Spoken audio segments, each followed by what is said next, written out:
વડોદરાના છણી તળાવ ફરતે મોર્નિંગ વોક માટે જતા રહીશો ગટરના પાણીના દુર્ગંધથી પરેશાન થઈ ગયા છે. ઉપરાંત તળાવમાં જળે ઝાખરા ઉગી નીકળ્યા હોવા છતાં પાલિકા તેને સાફ નથી કરી રહી.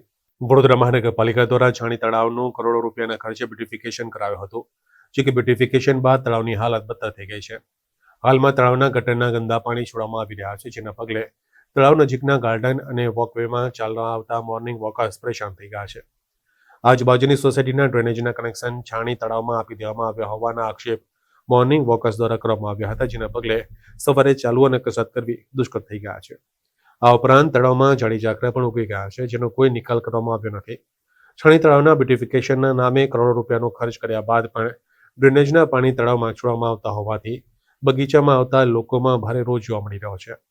મોર્નિંગ વોકર્સ દ્વારા આ અંગે પાલિકાની વોર્ડ ઓફિસમાં રજૂઆત કરવામાં આવી હોવા છતાં પણ कोई उकेल हजू सुधी आव्यो नहीं. आजू बाजू जितने भी लोग हैं, घर हैं, जितने भी लोग यहाँ रहते हैं, उनको भी हेल्थ हैजर्ड होगा, फ्यूचर में होगा. काउंसलर के लिए क्या कहोगे? जो मैं काउंसलर के लिए बस इतना ही थोड़ा रिक्वेस्ट करूंगा, सर आपने अच्छा काम किया, कोई डाउट नहीं है. ये पानी का कंडीशन देखो, गार्डन में कोई दूसरा कोई मेंटेनेंस नहीं है.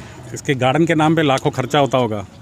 ये देखो लाइट्स वगैरह तोड़ के रखा हुआ है. अब देखिए तो वो क्या देखिए वहाँ पर सबसे जहरीला चीज़ ये है अपना पानी जो गैस निकलता है, ये आसपास में सबका, अभी दिल्ली में जैसे आप देख रहे हैं पोल्यूशन से वजह से लोग सफ़र कर रहे हैं.